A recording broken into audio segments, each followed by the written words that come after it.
Welcome to our YouTube channel for daily jobs update. मेरे दोस्त आपको पूरा जानकारी देंगे। गाइज आज की इस वीडियो में हम बात करेंगे एओसी के recruitment notification online form apply process के बारे में। जी हाँ दोस्तों, आर्मी ऑर्डिनेंस कोर्ट ने यहाँ पर tradesman, mate, MTS, painter, carpenter, fireman, tele operator, civil motor driver और भी अन्य पोस्ट है जिनके लिए 723 वैकेंसीज निकाली है। कैसे आप इन पोस्ट को भरने के लिए अपने फॉर्म अप्लाई कर सकते हो बिना कोई मिस्टेक किए हुए, इसकी पूरी जानकारी हम आपको स्टेप बाय स्टेप रजिस्ट्रेशन से लेकर प्रिंट तक इस वीडियो में देंगे। बस आपको इस वीडियो को स्किप के बिना शुरू से लेकर एंड तक देखना है। उसके बाद वीडियो पसंद आए तो इसे लाइक और शेयर कर दें। चैनल पर नए हो तो इसे सब्सक्राइब कर ले। गाइस यहाँ पर अंतिम मौका है आर्मी ऑर्डिनेंस कोर्ट की इस भर्ती पर अप्लाई करने के लिए, तो जल्दी कीजिए और अपने फॉर्म अप्लाई कर लीजिए। साथ ही साथ यहाँ पर कैंडिडेट को जो प्रॉब्लम फेस हो रही है फॉर्म अप्लाई करते हुए, जैसे कि पासवर्ड क्रिएट करते हुए या फिर डॉक्यूमेंट अपलोड करते हुए, उन सभी प्रॉब्लम का सॉल्यूशन आपको यहाँ पर इस वीडियो में मिल जाएगा। हम आपको बताएंगे विस्तार पूर्वक कि कैसे आप अपना पासवर्ड क्रिएट कर सकते हो जिससे आपका पासवर्ड क्रिएट हो जाए और आपका एप्लीकेशन फॉर्म यहाँ पर सक्सेसफुली फिल हो जाए और उसे आप सबमिट कर दें। तो यहाँ पर आपकी सभी प्रॉब्लम का सॉल्यूशन आपको मिलेगा इस वीडियो में। बस आपको एंड तक हमारे साथ इस वीडियो में बने रहना है। तो बिना कोई वक्त गंवाए चलिए शुरू करते हैं। आपको इस वीडियो के डिस्क्रिप्शन बॉक्स में एक का लिंक मिल जाएगा। यहाँ पर आपको इस भर्ती के रिगार्डिंग सभी डिटेल्स प्रोवाइड कराई गई है। आर्मी ऑर्डिनेंस कोर्ट एओसी ने कुछ दिनों पहले tradesman, mate, fireman, junior office assistant, material assistant, tele operator grade second, MTS, carpenter and joiner, painter and decorator और सिविल मोटर ड्राइवर के खाली पदों को भरने के लिए नोटिफिकेशन रिलीज किया था। टोटल 723 नंबर ऑफ वैकेंसीज थी। आप 22 दिसंबर 2024 तक अपने फॉर्म अप्लाई कर सकते हो। अंतिम मौका चल रहा है। यहाँ पर आप जल्द से जल्द अपने फॉर्म अप्लाई कर दे, मौका हाथ से आपके छूट ना जाए। 10वीं 12वीं ITI डिग्री पास कैंडिडेट यहाँ पर अप्लाई कर सकते हैं बिना कोई आवेदन शुल्क जमा कराए हुए। बेहतरीन मौका यहाँ पर आपके लिए है। ऑल इंडिया से आप अप्लाई कर सकते हो। आपको इस पेज को नीचे स्क्रॉल डाउन करना है। इंपोर्टेंट लिंक सेक्शन में आकर ऑफिशियल नोटिफिकेशन PDF लिंक पर क्लिक करके इस भर्ती के नोटिफिकेशन को ओपन करके इसमें से आपको पूरी डिटेल रीड कर लेनी है और उसके बाद आपको अप्लाई करना है। अप्लाई के लिए भी आपको हमारी वेबसाइट के इसी पेज पर ही अप्लाई ऑनलाइन का ये लिंक दिया गया है। जैसे ही आप इस लिंक पर क्लिक करेंगे तो आपके सामने यहाँ पर आर्मी ऑर्डिनेंस कोर्ट का ये ऑफिशियल पोर्टल ओपन होगा। गाइस यहाँ पर अगर आपने पहले से रजिस्ट्रेशन कर रखा है तो यहाँ पर आपको अपना लॉगिन नेम एंटर करना है, ये कैप्चा कोड एंटर करना है और फिर लॉगिन करके अपने डैशबोर्ड में से आपको अपना फॉर्म अप्लाई कर देना है। और अगर आप इस भर्ती के लिए फर्स्ट टाइम अप्लाई करने जा रहे हो तो सबसे पहले यहाँ पर आपको अपना अकाउंट क्रिएट करना होगा। आपको क्रिएट न्यू अकाउंट इस ऑप्शन पर क्लिक करना है। उसके बाद आपके सामने आपका रजिस्ट्रेशन फॉर्म ओपन हो जाएगा। यहाँ पर आने के बाद आपको सबसे पहले मिस्टर या मिसेस सिलेक्ट कर लेना है। फिर यहाँ पर आपको अपना फर्स्ट नेम एंटर करना है। उसके बाद अगर आपका मिडिल नेम है तो वो एंटर कर दे, नहीं है तो इस कॉलम को खाली छोड़ दें। उसके बाद यहाँ पर आप अपना लास्ट नेम एंटर करें, ये मस्ट है, ये आपको एंटर करना होगा। फिर यहाँ पर आपको अपनी डेट ऑफ बर्थ सिलेक्ट करनी होगी अपनी 10वीं की मार्कशीट के अकॉर्डिंग। तो यहाँ पर सबसे पहले अपना आपको ईयर सिलेक्ट करना है, उसके बाद आपको मंथ सिलेक्ट करना है, फिर आपको यहाँ पर डे सिलेक्ट कर लेना है। उसके बाद यहाँ पर आपको अपने फादर का फुल नेम एंटर करना है। उसके बाद आपको अपना जेंडर सिलेक्ट करना है। फिर यहाँ पर आपको अपना मोबाइल नंबर एंटर करना है। फिर यहाँ पर आपको अपनी email ID as a login name, यानी कि यही आपका लॉगिन नेम होगा जिससे आप अप्लाई कर पाओगे। तो यहाँ पर आपको अपनी active and valid email ID enter करनी है। उसके बाद यहाँ पर आपको अपना पासवर्ड क्रिएट करना है। इस फील्ड में यहाँ पर कैंडिडेट को मोस्टली प्रॉब्लम फेस हो रही है। इसका पूरा हल हम आपको बताएंगे कि कैसे आपको अपना पासवर्ड क्रिएट करना है। पूरी जानकारी यहाँ पर आपको दी जाएगी। इसी फील्ड में कैंडिडेट को प्रॉब्लम फेस हो रही है, पासवर्ड उनसे नहीं बन पा रहा है, तो आपको हमारे अकॉर्डिंग जैसे हम बताएंगे आपको इस तरीके से अपना पासवर्ड क्रिएट करना है, तभी यहाँ पर आपका पासवर्ड क्रिएट हो पाएगा और आगे का प्रोसेस आप कंप्लीट कर पाओगे। यहाँ पर आपको बताया गया है आपका पासवर्ड कम से कम 8 कैरेक्टर लॉन्ग होना चाहिए और उसमें एक डिजिट, एक लोअर केस कैरेक्टर, एक अपर केस कैरेक्टर, एक स्पेशल कैरेक्टर जैसे कि @ या फिर $, होना चाहिए। तो गाइस यहाँ पर हम आपको सैंपल दे दें। आपको अपना पासवर्ड कुछ इस तरह से क्रिएट करना है जैसे हमने पहले 1 एंटर किया, फिर स्मॉल ए, फिर कैपिटल ए, फिर एट द रेट, फिर 456 और फिर हैश आपको यहाँ पर क्रिएट करना है। आपको एंड में भी एक स्पेशल कैरेक्टर यहाँ पर क्रिएट करना होगा, अदरवाइज आपका पासवर्ड यहाँ पर क्रिएट नहीं होगा। तो आपको इस फॉर्म में अपना पासवर्ड क्रिएट करना है, उसके बाद ही यहाँ पर आपका पासवर्ड क्रिएट हो पाएगा। तो यहाँ पर आप इस फॉर्म में अपना पासवर्ड क्रिएट करें, फिर वही पासवर्ड यहाँ पर एक बार फिर से एंटर करके उसे कंफर्म कर ले। उसके बाद यहाँ पर आप ये कैप्चा कोड एंटर करें जो आपको इस बॉक्स में दिखाई दे रहा है, और फिर आप रजिस्टर लॉगिन इस टैब पर क्लिक कर दें। उसके बाद आपके सामने कुछ इस तरह से इंटरफेस तो होगा। आपकी रजिस्टर्ड ईमेल आईडी पर जो आपने एंटर की है उस पर एक ओटीपी सबमिट किया गया है, और आपके मोबाइल नंबर पर भी एक ओटीपी सबमिट किया गया है। वो ओटीपी यहाँ पर आपको एंटर कर देने हैं, ईमेल के सामने ईमेल वाला, मोबाइल के सामने मोबाइल वाला, और फिर आपको ये कैप्चा कोड यहाँ पर एंटर करना है, और फिर वेरीफाई ओटीपी ऑप्शन पर क्लिक करके अपने मोबाइल नंबर और ईमेल आईडी को वेरीफाई कर लेना है।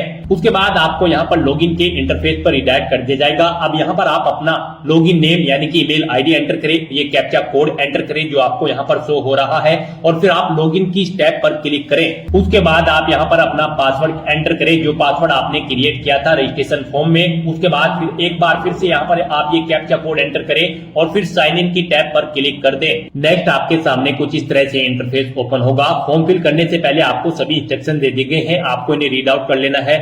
इन चेक बॉक्सेस को ओके करना है, आई हर्बी डिक्लेयर इस चेकबॉक्स को भी ओके करना है, और फिर आपको agree and continue to fill online application form इस ऑप्शन पर क्लिक कर देना है। नेक्स्ट आपके सामने कुछ इस तरह से इंटरफेस ओपन होगा। अब यहाँ पर आपको एडवर्टाइजमेंट नंबर तो ऑटोमेटिकली मिल जाएगा। फिर अब आपको यहाँ पर पोस्ट सिलेक्ट करनी है जिस पोस्ट के लिए आप अप्लाई करना चाहते हैं। Carpenter and joiner, CMD, fireman, junior office assistant, material assistant, MTS, painter and decorator, tele operator grade second, या फिर ट्रेड्समैन मेट। हम यहाँ पर आपको ट्रेड्समैन मेट की पोस्ट के लिए अप्लाई करके दिखा रहे हैं, बाकी की सब पोस्ट के लिए भी सेम ऐसे ही अप्लाई होगा। तो यहाँ पर आप पोस्ट सिलेक्ट करें जिस पोस्ट के लिए आप अप्लाई करना चाहते हैं। अपना जेंडर आपको ऑटोमेटिकली फिल मिल जाएगा जो आपने रजिस्ट्रेशन टाइम पे फिल किया था। फिर आपको अपनी कास्ट सिलेक्ट करनी है, अनरिजर्व, एसटी, एससी, ओबीसी या फिर ईडब्ल्यूएस। आप जिस भी कास्ट से हो आप सिलेक्ट करें, अपनी कैटेगरी सिलेक्ट करें। आप पीडब्ल्यूबीडी कैंडिडेट हैं तो पीडब्ल्यूबीडी ऑप्शन सिलेक्ट करें, एक सर्विसमैन है तो एक सर्विसमैन सिलेक्ट करें, और अगर नहीं है तो आपको नन ऑप्शन सिलेक्ट करना है। उसके बाद आपको अपनी नेशनलिटी सिलेक्ट कर लेनी है। फिर आपको यहाँ पर आपका रिक्वायर्ड एलिजिबिलिटी क्राइटेरिया बता दिया गया है, जिस पोस्ट को आपने सिलेक्ट किया है उसके अकॉर्डिंग यहाँ पर हम आपको ट्रेड्समैन मेट की पोस्ट के लिए अप्लाई करके दिखा रहे हैं। तो यहाँ पर आपका 10वीं क्लास पास आउट होना जरूरी है इस पोस्ट पर अप्लाई करने के लिए, किसी वेल रिकॉग्नाइज्ड बोर्ड या फिर स्कूल से। बाकी की पोस्ट के लिए आप उनका एलिजिबिलिटी क्राइटेरिया ऑफिशियल नोटिफिकेशन में से चेकआउट कर सकते हो। जैसे कि मटेरियल असिस्टेंट की पोस्ट के लिए आपके पास ग्रेजुएट डिग्री होनी जरूरी है। जूनियर ऑफिस असिस्टेंट की पोस्ट के लिए 12वीं क्लास आपका पास आउट होना जरूरी है। सिविल मोटर ड्राइवर की पोस्ट के लिए आपका 10वीं क्लास पास आउट होना जरूरी है। टेली ऑपरेटर ग्रेड सेकंड की पोस्ट के लिए 10+2 पास आउट होना जरूरी है। फायरमैन की पोस्ट के लिए आपका 10वीं क्लास पास आउट होना जरूरी है। कारपेंटर एंड जॉइनर की पोस्ट के लिए भी आपका 10वीं क्लास पास आउट होना जरूरी है। यहां से आप चेकआउट कर सकते हो कौन सी पोस्ट के लिए क्या आपका एलिजिबिलिटी क्राइटेरिया होना चाहिए। पेंटर एंड डेकोरेटर के लिए भी आपका 10वीं क्लास पास आउट होना जरूरी है। एमटीएस और ट्रेड्समैन मेट की पोस्ट के लिए भी आपका 10वीं क्लास पास आउट होना जरूरी है। तो यहाँ पर आपको आपकी पोस्ट के अकॉर्डिंग आपकी क्वालिफिकेशन की डिटेल शो कर दी जाएगी। आप यहाँ पर उसे सिलेक्ट करें 10th। उसके बाद यहाँ पर आपको अदर रिलेक्शन अगर आप चाहते हैं यानी कि अगर आप डिपार्टमेंटल कैंडिडेट है, 3 साल से कंटिन्यूअसली सर्विस कर रहे हैं सेंट्रल गवर्नमेंट में, तो यहाँ पर आप ऑप्शन सिलेक्ट करें, और नहीं कर रहे हैं तो यहाँ पर आपको नन ऑप्शन सिलेक्ट करना होगा। इन सभी डिटेल्स को फिल करने के बाद अब आपको आई एग्री इस ऑप्शन पर क्लिक करना है। उसके बाद आपके सामने कंफर्मेशन बॉक्स ओपन होगा। अब यहाँ पर आपको न्यू एप्लीकेशन इस ऑप्शन पर क्लिक करना है। अब यहाँ पर आपके सामने नया एप्लीकेशन सक्सेसफुली जनरेट हो चुका है, ओके करें। अब यहाँ पर आपको अपनी डिटेल्स फिल करनी है। सबसे पहले यहाँ पर आपको अपनी पर्सनल डिटेल फिल करनी है। यहाँ पर आपको कुछ डिटेल्स ऑटोमेटिकली फिल मिल जाएगी जो आपने रजिस्ट्रेशन टाइम पे फिल की थी। अब यहाँ पर आकर आपको सबसे पहले अपना रिलीजन सिलेक्ट कर लेना है। उसके बाद यहाँ पर आपको अपना मैरिटल स्टेटस बताना है, आप सिंगल हो या फिर मैरिड। आपके पास कोई फोन नंबर है विद एसटीडी कोड तो वो भी यहाँ पर आप एंटर कर सकते हो, ये ऑप्शनल है। नहीं है तो इस कॉलम को आप खाली छोड़ दें। उसके बाद आपकी बॉडी पर कहीं कोई कट या तिल का निशान है तो उस पैलेस का नाम एंटर कर दे।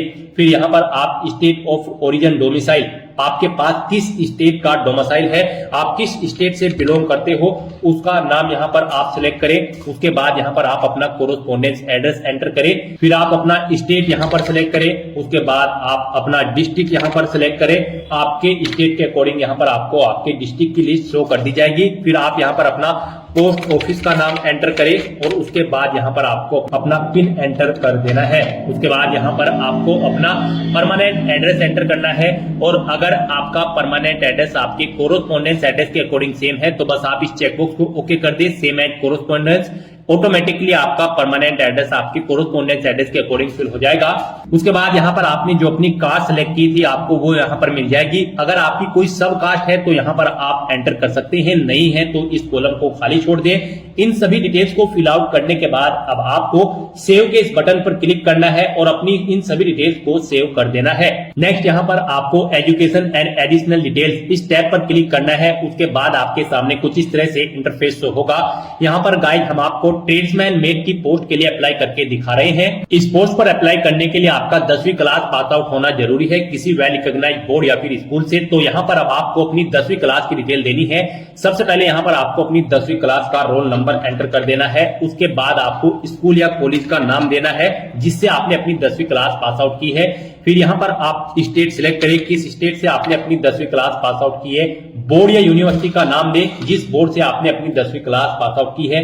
पासिंग ईयर सिलेक्ट करें, कब आपने अपनी 10वीं क्लास पास आउट की है। उसके बाद टोटल मार्क्स कितने थे जिसमें से मार्क्स आपने ऑब्टेन किए हैं। फिर यहाँ पर आपसे पूछा गया कि क्या आपके मार्क ग्रेड यानी कि सीजीपीए या फिर सीपीआई में थे। अगर थे तो आप इस चेकबॉक्स को ओके करें और यहाँ पर फिर अपनी परसेंटेज एंटर कर दें और अगर नहीं थे तो आप इस चेकबॉक्स को ओके न करें और फिर यहाँ पर आप बताएं कि कितने मार्क्स आपने ऑब्टेन किए थे 10वीं क्लास में। इनके अकॉर्डिंग यहाँ पर आपकी परसेंटेज कैलकुलेट होकर आ जाएगी आपके टोटल मार्क्स के अकॉर्डिंग। उसके बाद यहाँ पर अगर आपने कोई और क्वालिफिकेशन कर रखी है तो आप उसकी डिटेल यहाँ पर प्रोवाइड करा सकते हैं, जैसे कि 12th या फिर ग्रेजुएशन या फिर पोस्ट ग्रेजुएशन या फिर ITI सर्टिफिकेट। आपके पास 10वीं के अलावा कोई और क्वालिफिकेशन है तो यहाँ पर आप ऑप्शन सिलेक्ट करें और फिर उसकी डिटेल भी सेम ऐसे ही प्रोवाइड करा दें। और अगर आपके पास कोई एक्सपीरियंस है तो यहाँ पर आप डिटेल्स प्रोवाइड करा सकते हैं। इसमें भी अगर आपके पास एक्सपीरियंस है तो यहाँ पर आप ट्रेड उनमें ट्रेड सिलेक्ट करें, फिर आप इंस्टीट्यूट का नाम दें, गवर्नमेंट है या प्राइवेट ऑप्शन सिलेक्ट करें, रिकॉग्नाइज किससे है, फिर कितने साल का आपको एक्सपीरियंस है वो सिलेक्ट करें, कितने मंथ का एक्सपीरियंस है वो सिलेक्ट करें। इस तरह से आपका एक्सपीरियंस यहाँ पर ऐड हो जाएगा। अगर आपको एक से ज्यादा जगह वर्किंग एक्सपीरियंस है तो यहाँ पर आप ऐड न्यू के प्लस बटन पर क्लिक करें और उसके बाद यहाँ पर आपको सामने एक और रो सेम ऐसी ही ऐड हो जाएगी, उसमें आप अपने एक्सपीरियंस की डिटेल दे दें। ऐसे ही यहाँ पर अगर आपने किसी और कोई और क्वालिफिकेशन आपके पास है यानी कि 12वीं या फिर ग्रेजुएशन या फिर पोस्ट ग्रेजुएशन, उसके लिए भी यहाँ पर आपको प्लस का निशान दिया गया है, आप इस पर क्लिक करें। एक और रो यहाँ पर सेम ऐसे ही ऐड हो जाएगी, उसमें भी आप अपनी क्वालिफिकेशन की डिटेल प्रोवाइड करा सकते हैं। अपनी क्वालिफिकेशन की डिटेल सक्सेसफुली फिल करने के बाद फिर आपको सेव के इस बटन पर क्लिक करना है और अपनी क्वालिफिकेशन की डिटेल और एडिशनल डिटेल के इस ऑप्शन को सेव कर देना है। उसके बाद आपको अदर डिटेल्स इस ऑप्शन पर क्लिक करना है। जैसे ही आप अदर डिटेल टैब पर क्लिक करेंगे तो आपके सामने कुछ इस तरह से इंटरफेस शो होगा। अगर आप यहाँ पर रिजर्व कैटेगरी से बिलोंग करते हो तो यहाँ पर आपको अपने कास्ट सर्टिफिकेट का नंबर एंटर करना होगा, उसकी डिटेल आपको यहाँ पर देनी होगी। जैसे कि सबसे पहले आप उसका नंबर यहाँ पर एंटर करें अपने कास्ट सर्टिफिकेट का और उसके बाद यहाँ पर कब इशू हुआ है वो आपको वो ईयर आप सिलेक्ट करें, जैसे कि पहले ईयर फिर मंथ और फिर आपको डे सिलेक्ट कर लेना है। उसके बाद आपको अथॉरिटी का नाम देना है, किस अथॉरिटी ने आपको ये आपका कास्ट सर्टिफिकेट इशू किया है, यानी कि कौन सी डेजिग्नेशन पर वो अधिकारी है जिसने आपको ये आपका कास्ट सर्टिफिकेट इशू किया है, जैसे कि पटवारी या फिर तहसीलदार। उसके बाद यहाँ पर आप स्टेट सिलेक्ट करें, किस स्टेट से आपने अपना ये सर्टिफिकेट बनवाया है, फिर डिस्ट्रिक्ट आप सिलेक्ट करें। उसके बाद आपने उसे पूछा गया है कि क्या ये लाइफ टाइम वैलिड है या फिर नहीं, यहाँ पर आपको यस ऑप्शन सिलेक्ट करना है। मोस्टली यहाँ पर कास्ट सर्टिफिकेट लाइफ टाइम तक ही वैलिड होते हैं। अगर लाइफ टाइम वैलिड नहीं है तो यहाँ पर आपको नो ऑप्शन सिलेक्ट करना है और फिर डेट सिलेक्ट कर लेनी है कब तक वो वैलिड है। उसके बाद यहाँ पर आपको पूछा गया कि क्या आपने एम्प्लॉयमेंट एक्सचेंज पर रजिस्ट्रेशन कर रखा है, अगर कर रखा है तो यहाँ पर आप यस ऑप्शन सिलेक्ट करें। फिर आप अपना रजिस्ट्रेशन नंबर दें, रजिस्ट्रेशन की डेट सिलेक्ट करें, एम्प्लॉयमेंट एक्सचेंज का नाम एंटर करें और एम्प्लॉयमेंट एक्सचेंज का स्टेट सिलेक्ट करें। उसके बाद एम्प्लॉयमेंट एम्प्लॉयमेंट एक्सचेंज की डिस्ट्रिक्ट सेलेक्ट करें, एम्प्लॉयमेंट एक्सचेंज का एड्रेस दें। और अगर आपने एम्प्लॉयमेंट एक्सचेंज पर रजिस्ट्रेशन नहीं कर रखा है किसी भी, तो आपको नो ऑप्शन पर सिलेक्ट करना होगा। उसके बाद आपके सामने कोई भी डिटेल शो नहीं होगी। इन सभी डिटेल्स को इस तरह से फिल करने के बाद आपको सेव बटन पर क्लिक करना है, अपनी सभी डिटेल्स को सेव कर देना है। फिर आपको अपलोडिंग डॉक्यूमेंट इस टैब पर क्लिक करना है। उसके बाद आपके सामने कुछ इस तरह से इंटरफेस ओपन होगा। यहाँ पर आपको अपने डॉक्यूमेंट अपलोड करने हैं। गाइड इस सेक्शन में आपको केयरफुली अपने डॉक्यूमेंट अपलोड करने हैं दी गई गाइडलाइंस के अकॉर्डिंग, अदरवाइज आपका एप्लीकेशन फॉर्म रिजेक्ट हो सकता है। मोस्टली कैंडिडेट के एप्लीकेशन फॉर्म यहाँ पर दी गई गाइडलाइंस के इधर अगर वे अपने डॉक्यूमेंट यहाँ पर अपलोड कर देते हैं तो उनके एप्लीकेशन फॉर्म रिजेक्ट हो जाते हैं। इसलिए आपको यहाँ पर केयरफुली अपने डॉक्यूमेंट अपलोड करने हैं। यहाँ पर आपको अपना photo, signature, ID card, caste certificate और 10th का सर्टिफिकेट अपलोड करना है दी गई गाइडलाइंस के अकॉर्डिंग। फोटो आपका 10 से 25 केबी के बीच में होना चाहिए, सिग्नेचर भी 10 से 25, आईडी कार्ड आपका 30 से 50, कास्ट सर्टिफिकेट और 10th का सर्टिफिकेट भी आपका 30 से 50 केबी के बीच में होना चाहिए। ये डॉक्यूमेंट आपके जेपीजी फॉर्मेट में होने चाहिए। तो सबसे पहले यहाँ पर आपको अपना फोटो अपलोड करना है। अगर आप अपना फोटो लाइव कैप्चर करना चाहते हैं तो यहाँ पर आप लाइव अपडेट इस ऑप्शन पर क्लिक करें। उसके बाद यहाँ पर आपके सामने एक बॉक्स ओपन होगा। अब आप कैप्चर फोटो इस ऑप्शन पर क्लिक करें और अपने कंप्यूटर के सामने अपना फोटो कैप्चर कर ले। और अगर आप अपना फोटो लाइव कैप्चर नहीं करना चाहते हैं, अपने कंप्यूटर में से अपलोड करना चाहते हैं या फिर मोबाइल फोन में से अपलोड करना चाहते हैं, तो आप चूज फाइल बटन पर क्लिक करें, फाइल को सिलेक्ट करें और उसे यहाँ पर अपलोड कर दें। उसके बाद यहाँ पर आपको अपने सिग्नेचर अपलोड करने हैं। उसके लिए भी आपको चूज फाइल बटन पर क्लिक करना है, फाइल को यहाँ पर सिलेक्ट करना है और अपने सिग्नेचर को आपको अपलोड कर देना है। उसके बाद यहाँ पर आपको कोई अपना एक आईडी कार्ड अपलोड करना है। आप ऑप्शन सिलेक्ट करें, क्या अपलोड करना चाहते हैं, पैन कार्ड या फिर ड्राइविंग लाइसेंस या फिर वोटर आईडी या फिर पासपोर्ट। आप जो भी डॉक्यूमेंट अपलोड करना चाहते हैं उसे सिलेक्ट करें, उसका नंबर यहाँ पर आप एंटर करें और फिर आप यहाँ पर चूज फाइल बटन पर क्लिक करके उसे यहाँ पर अपलोड कर दें। उसके बाद यहाँ पर आपको अपना कास्ट सर्टिफिकेट अपलोड करना है। चूज फाइल बटन पर क्लिक करें, फाइल को सिलेक्ट करें और उसे यहाँ पर आप अपलोड कर दें। ऐसे ही फिर आपको अपना 10th सर्टिफिकेट अपलोड करना है। यहाँ पर आप अपने डॉक्यूमेंट यानी कि सर्टिफिकेट का नंबर एंटर करें और उसके बाद फाइल सिलेक्ट करके उसे भी यहाँ पर अपलोड कर दें। इस तरह से अपने सभी डॉक्यूमेंट सक्सेसफुली अपलोड करने के बाद अब आपको सेव बटन पर क्लिक करके अपनी सभी डिटेल्स को सेव कर देना है और फिर आपको डिक्लेरेशन सेक्शन पर क्लिक कर देना है। उसके बाद आपके सामने कुछ इस तरह से इंटरफेस होगा। अब यहाँ पर आपको अपनी एग्जाम सिटी सिलेक्ट कर लेनी है। आप यहाँ पर एग्जाम में पार्टिसिपेट करना चाहते हैं। 5 चॉइसेस यहाँ पर आपको दी गई है। आप जिस सिटी को प्रेफरेंस देना चाहते हैं उसे फर्स्ट नंबर पर सिलेक्ट करें, फिर सेकंड नंबर पर, फिर थर्ड पर, फिर फोर्थ पर और फिर फिफ्थ पर। आपको यहाँ पर 1 बाय 1 करके 5 एग्जाम सिटी सिलेक्ट कर लेनी है। उसके बाद यहाँ पर आपको अपनी पोस्टिंग के रीजन सिलेक्ट करने हैं, यानी कि सक्सेसफुली रिक्रूट होने के बाद आप किस रीजन में जॉब करना चाहते हैं। आप जिस भी रीजन में जॉब करना चाहते हैं उसे फर्स्ट नंबर पर प्रेफरेंस दे, फिर सेकंड, फिर थर्ड, फिर फोर्थ, फिर फिफ्थ, 6, 7। आप अपनी चॉइस के अकॉर्डिंग यहाँ पर 7 ऑप्शन सिलेक्ट कर सकते हैं, 7 रीजन सिलेक्ट कर सकते हैं। उसके बाद यहाँ पर आपको डिक्लेरेशन सेक्शन में आना है, इन चेक बॉक्सेस को ओके करना है, फिर आपको यहाँ पर अपना पैलेस एंटर कर देना है। उसके बाद यहाँ पर आपको ये कैप्चा कोड एंटर करना है और फिर आपको प्रीव्यू एंड सबमिट ऑप्शन पर क्लिक कर देना है। उसके बाद आपको आपके एप्लीकेशन फॉर्म का पूरा प्रीव्यू शो कर दिया गया है। आपको सभी डिटेल केयरफुली चेकआउट करनी है। इसे नीचे स्क्रॉल डाउन करना है, प्रिंट बटन पर क्लिक करके अपने एप्लीकेशन फॉर्म का एक हार्ड कॉपी प्रिंट आउट ले लेना है, फ्यूचर यूज के लिए, फ्यूचर रेफरेंस के लिए। और अब यहाँ पर अब आपको सबमिट बटन पर क्लिक कर देना है। उसके बाद आपको कंफर्मेशन बॉक्स होगा। यहाँ पर आपसे पूछा गया है कि क्या आप अपना फॉर्म सबमिट करना चाहते हैं, तो आप एक बार फिर से सबमिट एप्लीकेशन ऑप्शन पर क्लिक कर दें, फिर ओके कर दें। उसके बाद आप प्रिंट बटन पर क्लिक करके अपने एप्लीकेशन फॉर्म का एक हार्ड कॉपी प्रिंट आउट ले सकते हो फ्यूचर यूज के लिए। यहाँ पर आपका एप्लीकेशन फॉर्म सक्सेसफुली सबमिट हो चुका है। अब आपको इसे कट डाउन कर देना है ऊपर से और फिर आप दोबारा से लॉगिन करके अपने डैशबोर्ड में चेकआउट कर सकते हो। आपका एप्लीकेशन फॉर्म यहाँ पर स्टेटस में सबमिटेड शो हो जाएगा। यहाँ से भी आप अपने एप्लीकेशन फॉर्म का एक प्रिंट आउट ले सकते हो ऐप फॉर्म क्लिक पर क्लिक करके। तो दोस्तों ऐसे आप अपना आर्मी ऑर्डिनेंस को 723 पोस्ट के लिए फॉर्म अप्लाई कर सकते हो बिना कोई मिस्टेक किए हुए। आज की इस वीडियो में बस इतना ही। आई होप ये वीडियो आपको पसंद आई होगी। अगर पसंद आई हो तो इसे लाइक और शेयर करें। चैनल पर नए हो तो इसे सब्सक्राइब कर लें। Thanks for watching.